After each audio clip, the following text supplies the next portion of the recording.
Pikiran yang lama masih nempel di situ. Pikir zina itu enak, judi itu enak, itu pasti masih nyangkut itu. Karena yang dirubah di hati kita, roh kita, di pikiran kita, itu tanggung jawab masing-masing untuk ubah. Serius, kami Toraja ada pengajaran nenek moyang yang gak semua salah. Saya bukan berarti anti pengajaran budaya dan lain-lain, tapi kadang ada yang nyangkut. Ya yang saya bilang kan, Cina, Batak itu mirip. Chinese Batak, apa? Nah, tapo lebih berharga daripada cabo. Nah, maksudnya ucok lebih berharga daripada butet. Yang beberapa suku begitu kan? Padang kayaknya beda ya, atau Palembang atau mana tuh? Cewek lebih berharga daripada cowok. Nias juga kalau nggak salah. Nah, padahal di Tuhan bilang apa? Sama. Rambut lurus, keriting, kulit, apa sama kita kan? Tapi itu kan nempel. Makanya ada rasis-rasis kan? Kadang sampai ke gereja juga malah. Kenapa? Karena itu sudah masuk. Dari kecil udah bilang, nak jangan gendut lah, jelek loh. Oke, dapat. Gendut, jelek. Iya kan? Padahal siapa yang bilang gendut jelek? Tuhan. Kebenaran? Enggak. Beberapa negara, kalau kamu nggak gendut nggak laku. Nah, karena carilah negara itu. Gendut itu seksi dan disukai. Ada, saya pernah baca artikelnya di Kompas atau Detik.com, ada ya. Yang dicari cowok-cowok ganteng di sana adalah cewek yang gendut. Kan itu bukan kebenaran kan? Nah, jadi kalau kita sudah lahir baru, masih ada tipu daya, itu tugas kita rubah. Nah, jadi kalau ada anak Tuhan di jemaat kita yang masih jatuh dalam dosa, itu bukan dia, tapi pikirannya yang perlu diubah. Pasti ada something wrong di sininya. Makanya dia masih terikat pornografi, terikat uang, pasti ada di sini. Istri saya dulu, dia itu kalau sudah tabungan kami sudah mulai minta maaf di ATM. Pernah sudah ATM minta maaf sama saudara? Sering ya? ATM-nya minta maaf, apa nggak hebat gitu kan? Maaf katanya. Wah, wajar kok ya. ATM, sorry gitu ya. Maksudnya sorry, rekeningmu nggak cukup. Minta maaf. Dia langsung sesak nafas. Langsung kayak. Tapi waktu dia ngalami metanoia, udah free banget ya. Free, udah nggak pernah lagi sesak nafas gara-gara lihat rekening.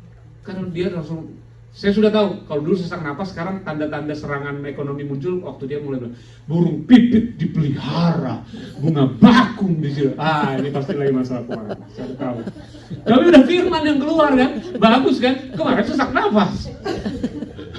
Sekarang enggak, confess dia, Allah aku akan memelihara semua, oke, saya mantap, gitu. Karena sudah ngalami metanoia.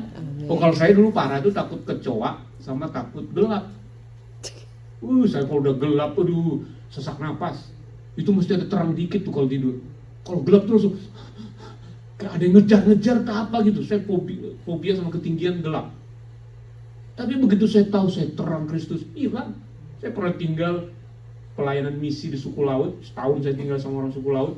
Tidur gereja, sekolah yang kita bangun lewat pendidikan, saya tidur di rumah pendidikan kami, sebelahnya kuburan Cina sendirian, nggak ada apa-apa.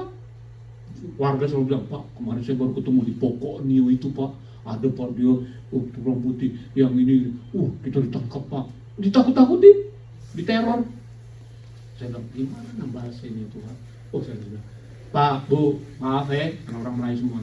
Kita nih, kadang kalau kita dibilang ada setan, gampang kita amin. Iya loh, aku juga lewat merinding bulu-buluku. Iya, aku cepat sadar sama setan. Tapi kalau aku khotbah tiap minggu, kasih tahu kalian semua, tahu nggak, Yesus itu selalu menggendong kita. Yesus itu selalu memegang tangan kanan kita. Dia selalu menyertai kita dengan malaikatnya. Mika semua nih ya, selalu, apalah mana Tuhan, tak ada pun. Susah sadar Tuhan. Kita udah bilang lebih benar Tuhan di sampingmu, lebih gampang sadar setan daripada sadar Tuhan. Oh iya, terserah Pak Guru lah, kami cuma cerita aja. Kalau Pak Guru mau tak apalah. Masih nolak lagi. Ya udah, saya pulang tidur. Nggak ada apa-apa, paling nyamuk aja, ngomong nyamuk yang banyak, setan memang nggak ada. Nah gitu, waktu kita tahu kebenaran, dari yang saya takut gelap, merdeka. Jadi kalau ada warga gereja kita, ada jemaat kita yang masih aneh-aneh kelakuannya, sebenarnya yang dibutuhkan apa? Roma 10:17 tadi, pendengaran firman Kristus. Itu aja yang perlu terus dengar. Makanya kita perlu banget datang ke gereja, ngopi-ngopi di luar sharing firman, atau ke care group, Bible study atau apa, supaya tapi ingat firman Kristus, karena ada juga bilang dengar firman tapi firmannya toksik. Loh iya, kami 14 tahun dari 99 saya diajar, kalau mau bilang salah ya dibilang gimana, tapi maksudnya enggak pengajaran firman Kristus gitu loh. Kita kan sampai dulu apalagi tahun 99 kami masuk hutan Pak Wahyu, gara-gara apa? Yesus sudah mau datang. Jadi penganiayaan 3,5 tahun sudah makan tengah. Tolong gerejaku sembunyi di hutan biar penganiayaan selesai dulu baru kalian balik. Oh itu bawa panci, bawa kasur kami ke hutan. Iya saya pernah ada di situ Pak. Masuk hutan itu bawa itu, wah sampai berapa hari di sana sembunyi.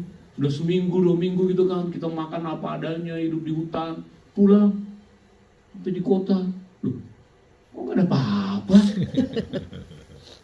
Ini kan kadang kayak gini kan malah bikin kita jadi konyol gitu loh. Nah tapi kalau kita terima firman Kristus, justru kita mengalami kehidupan yang begitu dahsyat. Kita mengalami kehidupan yang harusnya banyak kesaksian besar bagaimana Tuhan termanifestasi dalam hidup kita. Oke, kita selesaikan ayat 5. Ayat 5 dibilang apa? Kita yaitu hidup yang baru ya, kita dalam hidup yang baru. Sebab jika kita telah menjadi satu dengan apa yang sama dengan kematiannya, kita juga menjadi satu dengan apa yang sama dengan kebangkitannya. Yes. Jadi kita tuh udah punya hidupnya Yesus loh saudara. Hidup kekal itu kan sebenarnya artinya hidup yang tanpa awal dan tanpa akhir. Kita semua ada awalnya. Jadi bukan hidup kita sebenarnya. Kita terima hidupnya Yesus yang alfa dan omega, tak ada awal, tak ada akhir. Hidup kekal. Baru ayat 6. Ayat 6.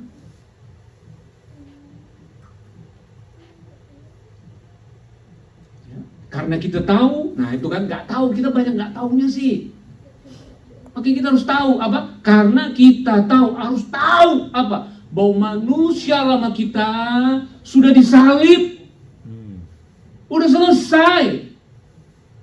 Supaya tubuh dosa ini hilang kuasanya. Tidak lagi jadi hamba dosa. Paris Paruru Palalangan, bulan November 1999. Sudah mati Paris yang lama. Mau nyari yang Paris yang lama yang brengsek itu, udah di kuburan.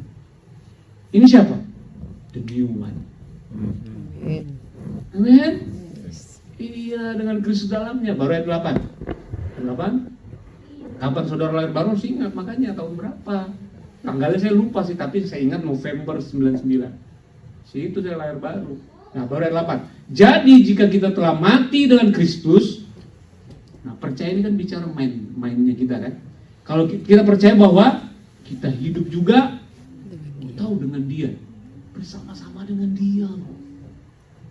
You never walk alone. Kehidupanmu itu bukan lonely. Kamu bersama dia 24 jam.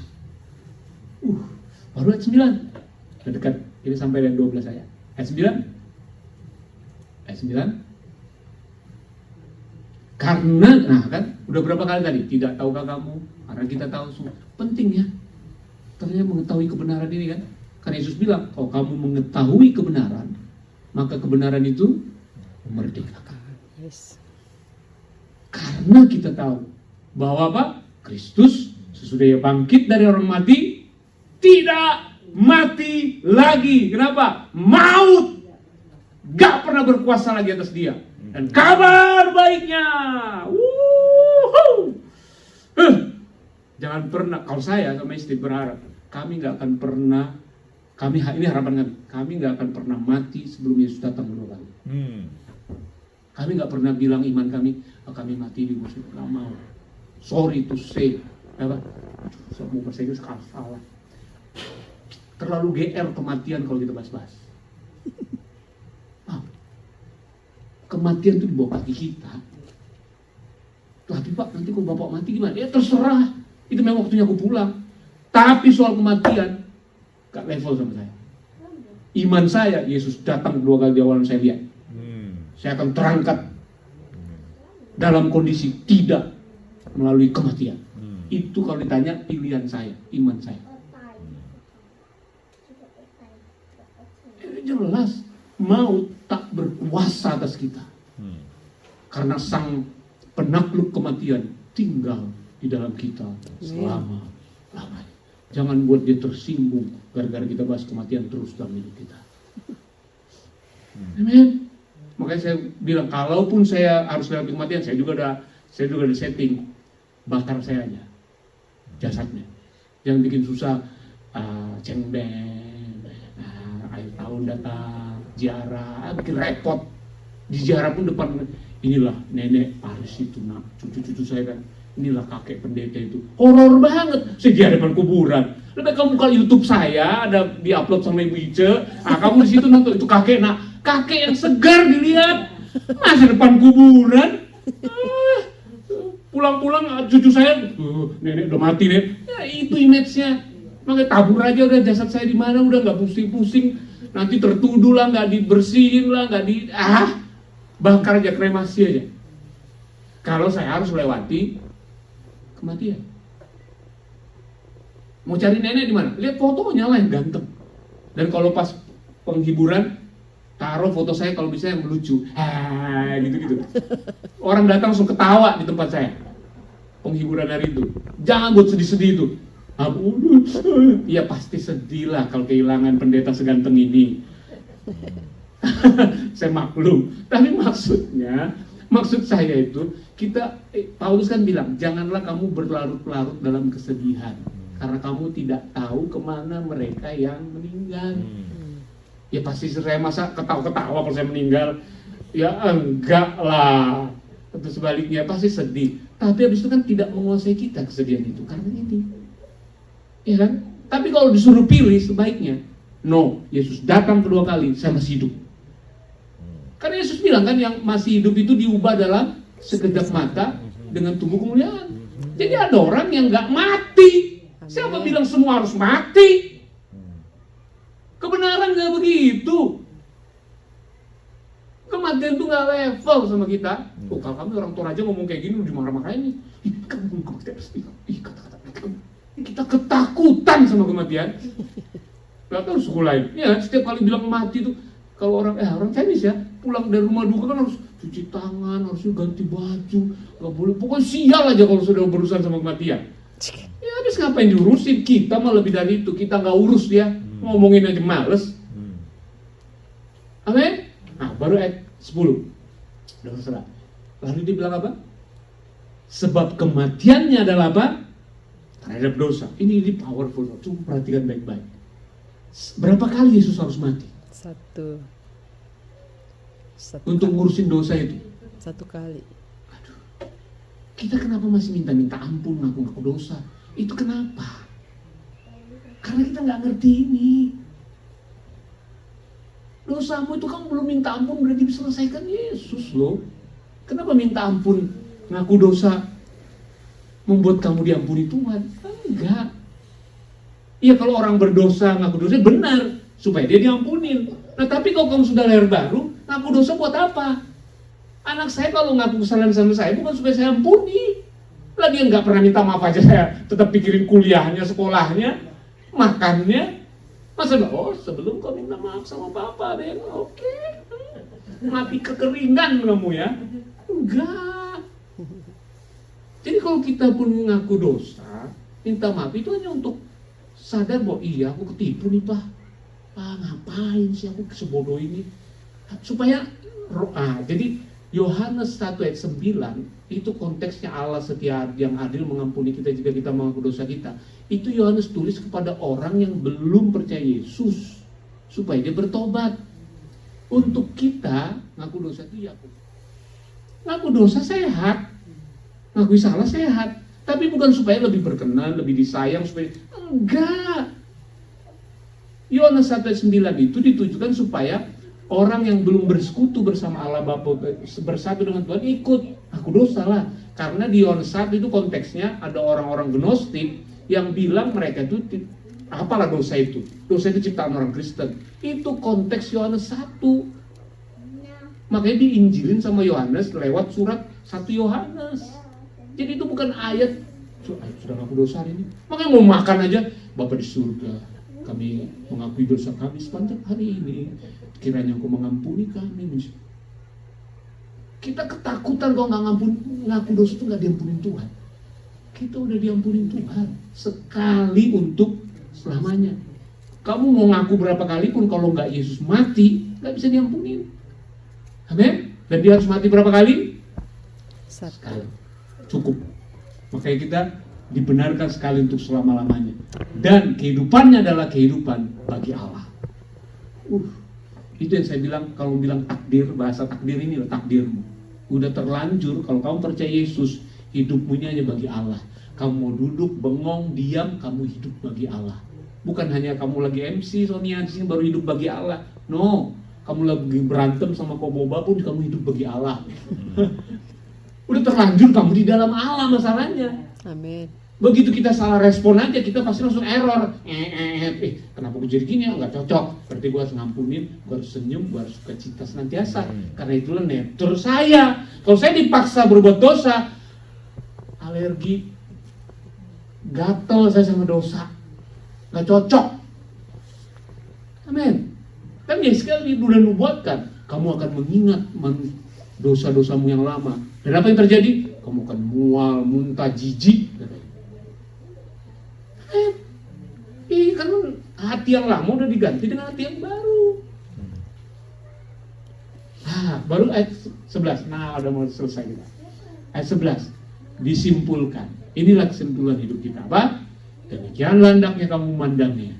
Yuk, kesimpulan hidupmu. Apa? Kamu telah mati bagi dosa, tapi kamu hidup bagi Allah dalam Kristus Yesus. Udah terlanjur, Pak, Bu. Udah ada pemisahnya. Kita telah mati bagi dosa dan hidup. Jadi kalau ada stronghold katanya, oh suami saya Pak, aduh kelakuannya begini Pak, di kelemahannya. Istri saya Pak, aduh begini. Jawabannya adalah simple. Dia telah mati bagi dosa, hidup bagi Allah. Karena yang lain capek, nanti pakai jurus ini, ngaku itu, nggak selesai. Langsung, kalau gagal langsung bilang, aku ciptaan baru, aku anak Tuhan. Kalau aku masih gini, ada yang salah dalam pikiranku saja, tipuan, aku mau percaya, kalau benar. Amin? Loh, daripada kita bilang kamu orang jahat ya, sekarang belajar berbuat baik.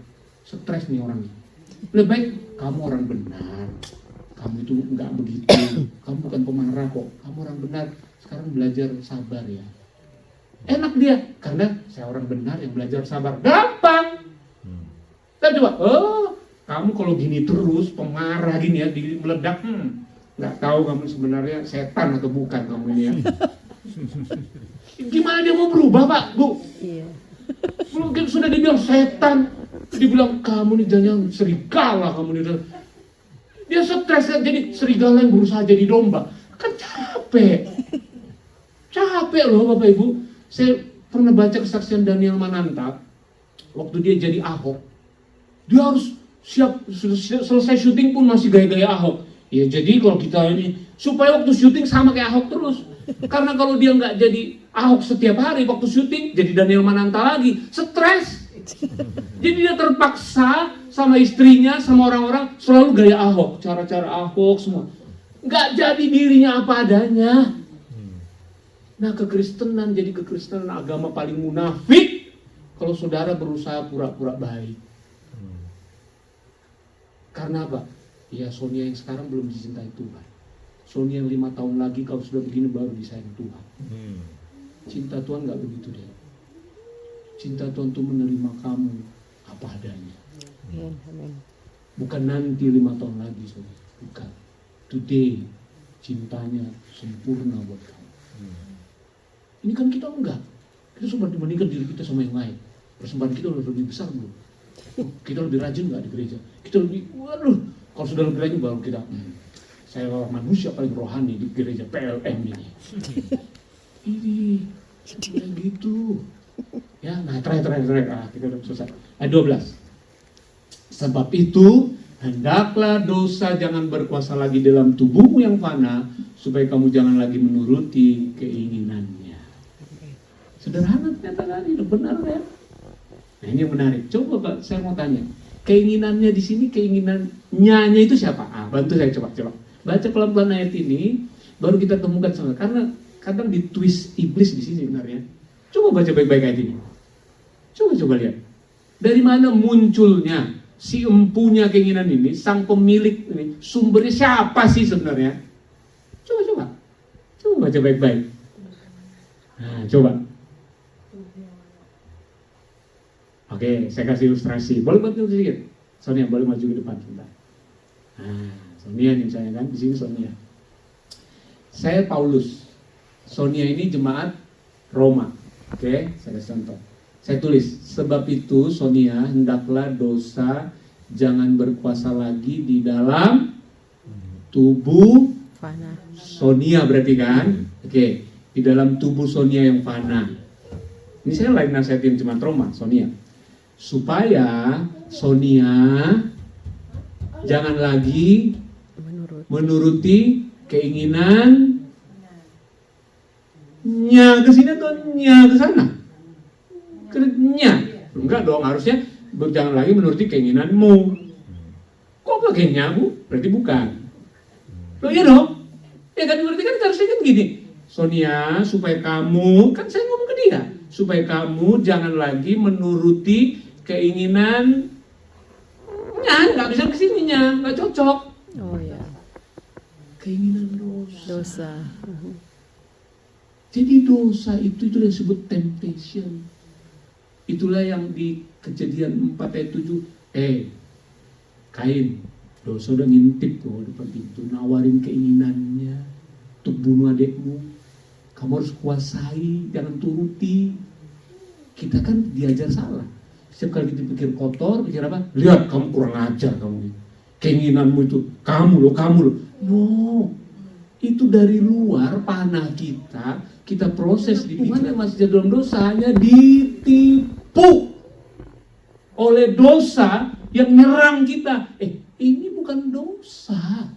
Ini ciptaan baru yang ada Yesus. Yesus tuh nggak bisa sharing sama dosa dalam bait Allah ini. Tolong jangan hina Yesus, bisa tinggal serumah sebait gitu kan, segedung, serumah dengan dosa. No, dia telah menyucikan Sonia sekali untuk selama-lamanya. Lalu Allah Tritunggal tinggal di dalam dia, di dalam tubuh saja, roh nggak bisa disentuh. Hendaklah dosa jangan berkuasa.